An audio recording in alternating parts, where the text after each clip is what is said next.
OBD de trouble code description technique circuit du solénoïde de commande de soupape d'admission bas, banque 2, qu'est-ce que cela signifie? Ce code est un code générique de groupe motopropulseur OBDII, ce qui signifie qu'il s'applique à toutes les marques et modèles de véhicules 1996 plus récents, bien que les étapes de réparation spécifiques puissent varier selon le modèle. Sur les véhicules équipés d'un calage variable des soupapes VVT, le module de commande du moteur, module de commande du groupe motopropulseur ECM, PCM, contrôle la position de l'arbre à cam en régulant l'huile moteur via le solénoïde de commande pour changer la position de l'arbre à cam. Le solénoïde de commande est commandé à l'aide d'un signal modulé en largeur d'impulsion PWM provenant de l'ECM, PCM.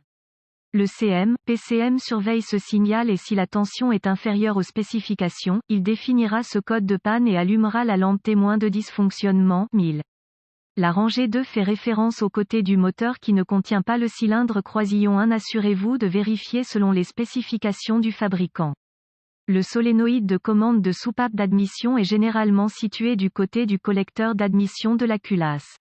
Ce code est similaire au code P0081 et P0083. Ce code peut également être accompagné du P0028.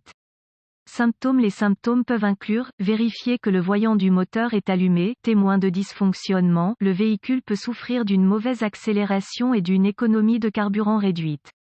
Causes potentielles. Les causes potentielles d'un code d'anomalie de diagnostic P0082 peuvent inclure, faisceau de fils court-circuité à la terre, solénoïde court-circuité à la terre, étape de diagnostic de l'ECM défectueux, faisceau de câble, débrancher les connecteurs de faisceau du PCM, ECM, en utilisant un schéma de câblage localisé les fils plus et, du solénoïde.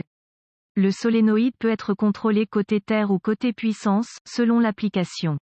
Vérifiez avec les schémas de câblage d'usine pour déterminer le flux de puissance dans le circuit.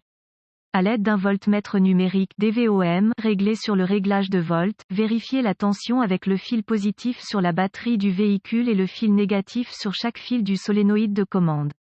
Selon l'application, si le solénoïde est mis à la terre sur le châssis, testez le câble d'alimentation au solénoïde de commande au niveau du faisceau de câble PCM, ECM, aucune tension ne doit être présente.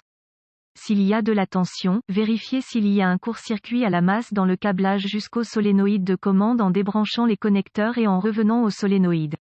Solénoïde de commande, vérifiez s'il y a un court-circuit à la terre à travers le solénoïde de commande en plaçant l'un des fils DVOM sur une bonne masse connue et l'autre à chaque borne du solénoïde de commande. En cas de faible résistance, le solénoïde peut être court-circuité en interne. PCM, ECM, si tout le câblage et le solénoïde de contrôle sont corrects, il sera nécessaire de surveiller le solénoïde pendant le fonctionnement du moteur en sondant les fils au niveau du PCM, ECM. À l'aide d'un outil d'analyse avancé qui lira les fonctions du moteur, surveillez le rapport cyclique commandé au solénoïde de commande.